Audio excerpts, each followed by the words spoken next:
Welcome friends हमारे YouTube channel health ossein पर, जिसमें हम आज बात करेंगे हाइपोथायराइडिज्म के बारे में। हाइपोथायराइडिज्म, इसमें बात करेंगे हाइपोथायराइडिज्म क्या होता है, हाइपोथायराइडिज्म के कितने चरण होते हैं, हाइपोथायराइडिज्म के लक्षण क्या हो सकते हैं, हाइपोथायराइडिज्म के क्या कारण हो सकते हैं और हाइपोथायराइडिज्म के लिए जांच क्या होती हैं, हाइपोथायराइडिज्म का उपचार या निदान क्या है।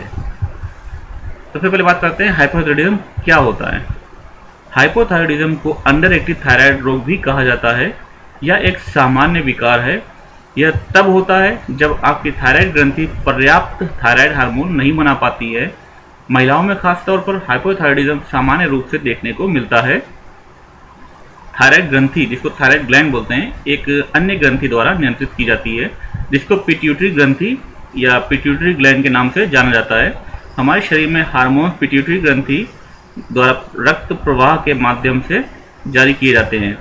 हार्मोन्स के जारी होने से हमारे शरीर के लगभग सभी अंग प्रभावित होते हैं, जिनमें हमारे दिल और दिमाग से लेकर मांसपेशियां और त्वचा भी शामिल है। इस तरह से थायराइड हार्मोन का मुख्य उद्देश्य शरीर के चयापचय यानी कि मेटाबॉलिज्म को नियंत्रित करना होता है। पिट्यूटरी ग्रंथि शरीर में हो रहे हार्मोन्स के उत्पादन को नियंत्रित करती है। इसका काम थायराइड उत्तेजक हार्मोन यानी टीएसएच बनाना होता है, जो थायराइड ग्रंथि को यह बताती है कि कितनी मात्रा में थायराइड हार्मोन्स, जिन्हें T3 या T4 कहा जाता है, बनाने हैं। अगर टीएसएच स्तर असामान्य रूप से बढ़ रहा है तो इसका मतलब है कि आप अंडर एक्टिव थायराइड यानी हाइपोथायराइडिज्म से प्रभावित हैं। बात करें टीएसएच लेवल चार्ट की, तो टीएसएच की विभिन्न रीडिंग्स के लिए, जैसे यदि टीएसएच का स्तर ज़्यादा है और T3 और T4 का स्तर भी ज़्यादा है तो पिट्यूटरी ग्रंथि का ट्यूमर रोग हो सकता है। यदि टीएसएच का स्तर कम है और T3 और T4 का भी स्तर कम है तो ये सेकेंडरी हाइपोथायराइडिज्म यानी मध्यम हाइपोथायराइडिज्म का संकेत हो सकता है। टीएसएच का स्तर कम है और T3 T4 का स्तर ज़्यादा है तो ये ग्रेव रोग या ग्रेव डिसीज का लक्षण हो सकता है। टीएसएच का स्तर यदि ज़्यादा है, T3 और T4 का स्तर कम है तो हाशिमोटो की बीमारी, जिसे हाशिमोटो डिसीज भी बोलते हैं, हो सकता है। हाइपोथायराइडिज्म के कितने चरण होते हैं या कितने भाग होते हैं, तो अगर हाइपोथायराइडिज्म की बात करें तो हाइपोथायराइडिज्म के 4 चरण होते हैं। नंबर 1, उप क्लिनिकल हाइपोथायराइडिज्म, जिसको सब क्लिनिकल हाइपोथायराइडिज्म बोलते हैं। हल्के हाइपोथायराइडिज्म यानी कि माइल्ड हाइपोथायराइडिज्म, मॉडरेट हाइपोथायराइडिज्म, मध्यम हाइपोथायराइडिज्म इसको बोलते हैं, मैक्सिडेमा, कोमा। सबसे पहले सब क्लिनिकल हाइपोथायराइडिज्म, जिसमें कि उप क्लिनिकल हाइपोथायराइडिज्म में टीएसएच यानी थायराइड स्टिमुलेटिंग हार्मोन का स्तर 3 से 5.5 MIUL तक बढ़ जाता है। अगर थायरोक्सिन T4 का स्तर सामान्य स्तर के भीतर हो तो यह संदर्भ उप क्लिनिकल हाइपोथायराइडिज्म की तरफ संकेत करते हैं। हल्के हाइपोथायराइडिज्म यानी कि माइल्ड हाइपोथायराइडिज्म, टीएसएच के स्तर को 5.5 से 10 MIUL तक बढ़ाया जा सकता है और थायरोक्सिन यानी T4 का स्तर कम किया जा सकता है। इससे ज़्यादातर मरीजों का T4 स्तर सामान्य स्तर पर आ जाता है। T3 का स्तर तब तक ज़्यादा नहीं गिरता जब तक बीमारी ज़्यादा विकसित ना हो। इसका कारण यह है कि टीएसएच के स्तर का बढ़ना थायराइड को अधिक T3 जारी करने के लिए उत्तेजित करने लगता है। इसके उत्कृष्ट निष्कर्ष तब दिखते हैं जब T3 का स्तर गिरने लगता है।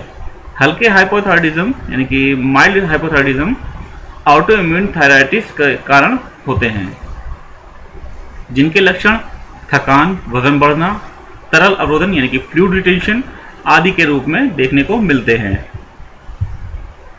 मध्यम हाइपोथायराइडिज्म यानी मॉडरेट हाइपोथायराइडिज्म, किसी व्यक्ति को मध्यम हाइपोथायराइडिज्म तब होता है जब उसके टीएसएच का स्तर 10 से 20 MIUL की सीमा के भीतर हो और जब उनका T3 और T4 निम्न स्तर में हो यानी कम हो। महिलाओं के मामले में यह बहुत जरूरी होता है कि हाइपोथायराइडिज्म की जांच करके इसको ठीक किया जाए, क्योंकि इससे महिलाओं में गर्भपात यानी कि मिसकैरेज और भ्रूण मृत्यु जैसे जोखिम बढ़ जाते हैं। मैक्सिडेमा कोमा, अगर हाइपोथायरॉयडिज्म का समय पर उपचार ना किया जाए तो वह बढ़कर मैक्सिडेमा कोमा का रूप धारण कर सकता है। मैक्सिडेमा कोमा एक बहुत ही खतरनाक स्थिति होती है जिसमें थायराइड हार्मोन का बहुत ही कम उत्पादन इसकी विशेषता होती है और शरीर इस स्थिति में तनाव, ठंडा मौसम और शल्य चिकित्सा आदि स्थितियों का सामना करने में असमर्थ हो जाता है। मरीज इस स्थिति में सामान्य महसूस नहीं करता एवं उसे शारीरिक कमजोरी, उलझन, शरीर में सूजन इत्यादि का सामना करना पड़ता है। हाइपोथायरॉयडिज्म के लक्षण क्या हो सकते हैं? इसमें है थकान, ज्यादा ठंड महसूस होना, रूखी त्वचा, वजन का बढ़ना, चेहरे पर सूजन, आवाज का बढ़ जाना, मांसपेशियों की कमजोरी, रक्त में कोलेस्ट्रॉल का स्तर बढ़ना, मांसपेशियों में दर्द, कोमलता और जकड़न, जोड़ों में अकड़न और सूजन के साथ दर्द, असामान्य और अनियमित रूप से मासिक धर्म, बाल झड़ना, दिल की गति धीमी होना, अवसाद, स्मरण शक्ति का खराब पड़ जाना।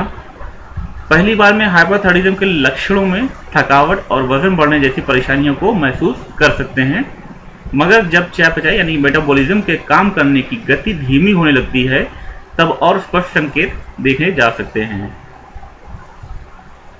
शिशुओं में हाइपोथायरॉयडिज्म, अगर शिशुओं में बात करें कि हाइपोथायरॉयडिज्म की, तो हाइपोथायरॉयडिज्म खासतौर पर मध्यम वर्ग और लोगों और बूढ़ी महिलाओं पर ज्यादा प्रभाव डालता है, किंतु यह स्थिति किसी के अंदर भी विकसित हो सकती है, यहाँ तक कि छोटे शिशुओं में भी। शिशु बिना थायराइड ग्रंथि के जन्म लेते हैं या फिर उस उम्र में उनकी थायराइड ग्रंथि काम नहीं करती है, जिसके कुछ लक्षण हो सकते हैं।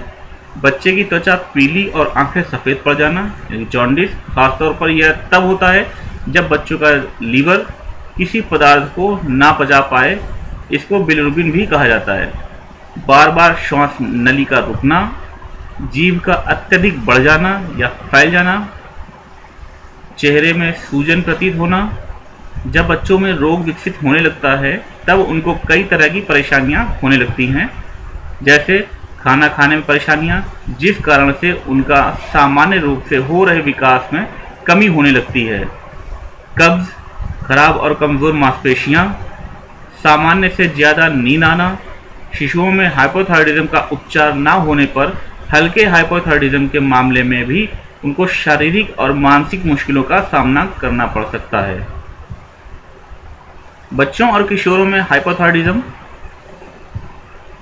सामान्य रूप से बच्चे और किशोर जो हाइपोथायरॉयडिज्म से ग्रसित हैं उनके लक्षण आम वयस्क जैसे ही हो सकते हैं, परंतु उनको इन सब लक्षणों के साथ साथ कुछ अन्य परिस्थितियां का भी सामना करना पड़ता है, जैसे कि विकास में कमी, जिस कारण से लंबाई में कमी होती है, पक्के दांतों के आने में देरी हो जाना, तरुण अवस्था आने में देरी, मानसिक विकास में कमी इत्यादि। हाइपोथायरॉयडिज्म के क्या कारण हो सकते हैं? हाइपोथायरॉयडिज्म एक बहुत ही सामान्य स्थिति है। कुल आबादी में अनुमानित 3% से 5% लोग हाइपोथायरॉयडिज्म से ग्रस्त होते हैं। हाइपोथायरॉयडिज्म पुरुषों से ज्यादा महिलाओं में होता है और इसका जोखिम उनकी उम्र के साथ बढ़ता रहता है। वयस्कों में होने वाले हाइपोथायरॉयडिज्म के कुछ सामान्य कारण कुछ इस प्रकार से हैं, जैसे हाशिमोटो थायरॉयडिटिस, इंफोसाइटिक थायरॉयडिटिस, थायराइड खंडन, पिट्यूटरी या हाइपोथैलेमस रोग, पिट्यूटरी जख्म या पिट्यूटरी इंजरी, दवाएं, आयोडीन में गंभीर कमी। हाशिमोटो थायरॉयडिटिस आमतौर पर तब होता है जब थायराइड ग्रंथि बढ़ जाती है, या जिसे गोइटर या घेंगा रोग बोलते हैं। थायराइड हार्मोन बनाने की क्षमता को कम कर देती है। हाशिमोटो थायरॉयडिटिस एक ऑटो इम्यून स्वप्रतिरक्षित रोग है जिसमें शरीर की प्रतिरक्षा प्रणाली इम्यून सिस्टम अनुपयुक्त तरीके से थायराइड ऊतकों पर हमला करती है। आंशिक रूप से इस स्थिति को आनुवंशिकता का आधार माना जाता है। लिम्फोसाइटिक थायरॉयडिटिस, लिम्फोसाइटिक थायराइडिटिस थायराइड ग्रंथि की सूजन को संदर्भित करता है। जब सूजन एक विशेष प्रकार के सफेद रक्त के कारण होती है तो उसको लिम्फोसाइटिक के नाम से जाना जाता है। इस स्थिति को लिम्फोसाइटिक थायराइडिटिस भी कहा जाता है। थायराइड खंडन की बात करें तो जिन मरीजों की हाइपोथायराइड स्थिति जैसे ग्रेव्स रोग के लिए उपचार हो चुका है और उन्होंने रेडियोधर्मी आयोडीन थेरेपी ली है एवं उपचार के बाद उनके थायराइड ऊतकों ने काम करना कम कर दिया है या बंद कर दिया है, तो इस तरह की संभावनाएं इस बात पर निर्भर करती हैं कि मरीज ने आयोडीन की कितनी मात्रा का सेवन किया था या मरीज की थायराइड ग्रंथि का आकार और उसकी गतिविधियां कैसी थीं। रेडियोधर्मी आयोडीन उपचार के 6 महीने के बाद भी अगर थायराइड ग्रंथि कोई महत्वपूर्ण प्रतिक्रिया नहीं दे रही है तो आमतौर पर यह मान लिया जाता है कि थायराइड ग्रंथि अब उचित रूप से काम नहीं कर पा रही है। इसका परिणाम हाइपोथायराइडिज्म ही निकलता है। ठीक उसी प्रकार सर्जरी की मदद से थायराइड ग्रंथि को हटा दिया जाता है, जिसको थायराइड खंडन कहा जाता है। पिट्यूटरी या हाइपोथैलेमस रोग, जब किसी कारण से पिट्यूटरी ग्रंथि या हाइपोथैलेमस थायराइड को संकेत देने में असमर्थ हो जाते हैं और थायराइड हार्मोन को उत्पादित करने का निर्देश दे देते हैं, तब T4 और T3 का स्तर नीचे गिरने लगता है, भले ही थायराइड ग्रंथि सामान्य हो।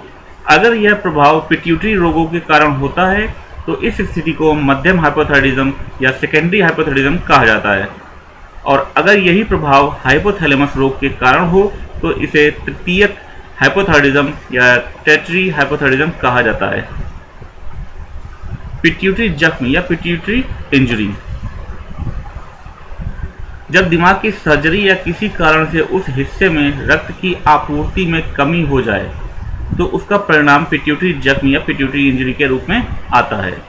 पिट्यूटरी जख्म के इस मामले में TSH स्तर जो पिट्यूटरी ग्रंथि के द्वारा जारी किया जाता है वह कम हो जाता है और TSH में रक्त का स्तर भी काफ़ी कम हो जाता है। परिणाम स्वरूप हाइपोथायराइडिज्म हो जाता है, क्योंकि थायराइड ग्रंथि जब अब पिट्यूटरी TSH द्वारा उत्तेजित नहीं की जाती। दवाएं, एक ओवरएक्टिव थायराइड के उपचार के लिए प्रयोग की जाने वाली दवाएं ही वास्तव में हाइपोथायराइडिज्म का कारण बनती हैं। ये दवाइयाँ जिनमें मेथिमाजोल और टेपाजोल और प्रोपिलथ्योरासिन शामिल है। साइकेट्रिक दवाएं, लिथियम स्कालिथ को थायराइड के कार्य को बदलने के लिए भी जाना जाता है, जो हाइपोथायराइडिज्म के कारण बनते हैं। खासतौर पर कुछ दवाओं में काफ़ी मात्रा में आयोडीन होता है, जिनमें इम्यूडेरॉन, पोटेशियम आयोडाइड और ल्यूगो सॉल्यूशन शामिल है, जिनके कारण से थायराइड के फंक्शन में बदलाव आ सकते हैं, जिसका परिणाम रक्त में थायराइड हार्मोन का स्तर कम होना भी हो सकता है।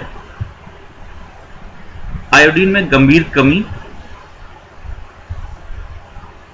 दुनिया के उन क्षेत्रों में जहां आहार में आयोडीन की कमी पाई जाती है वहां पर 5% से 15% तक की जनसंख्या को गंभीर आयोडीन की कमी से संबंधित रोग देखने को मिलते हैं, या जिसको सीवियर हाइपोथायराइडिज्म मिलते हैं देखने को।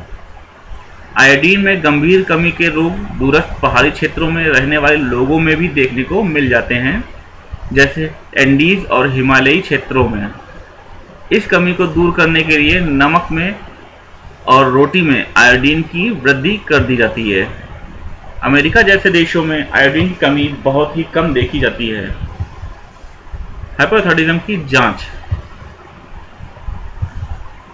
पूर्ण स्वास्थ्य और थायराइड ग्रंथि की गतिविधियों को पूरी तरह से स्थापित करने के लिए एक पूर्ण थायराइड पैनल चला सकते हैं, जिसमें T3 और T4 और थायराइड ऑटो एंटीबॉडीज का परीक्षण भी शामिल हो सकता है। यहाँ पर कोलेस्ट्रॉल स्तर, लीवर एंजाइम्स, प्रोलैक्टिन और सोडियम को चेक करने के लिए भी कई परीक्षण किए जा सकते हैं। हाइपोथायराइडिज्म की रोकथाम या उपचार कैसे की जा सकती है? जीवन शैली में कुछ बदलाव लाकर भी हाइपोथायराइडिज्म की रोकथाम की जा सकती है, जैसे धूम्रपान करना बिल्कुल बंद कर दें, तनाव कम करें, रोज व्यायाम करें और अपना स्वस्थ वजन बनाए रखें। फिल्टर किया हुआ पानी पिएं यदि कोई हाइपोथायराइडिज्म की प्रॉब्लम है तो, क्योंकि पानी में फ्लोराइड होता है जो थायराइड के जोखिम को बढ़ा देता है।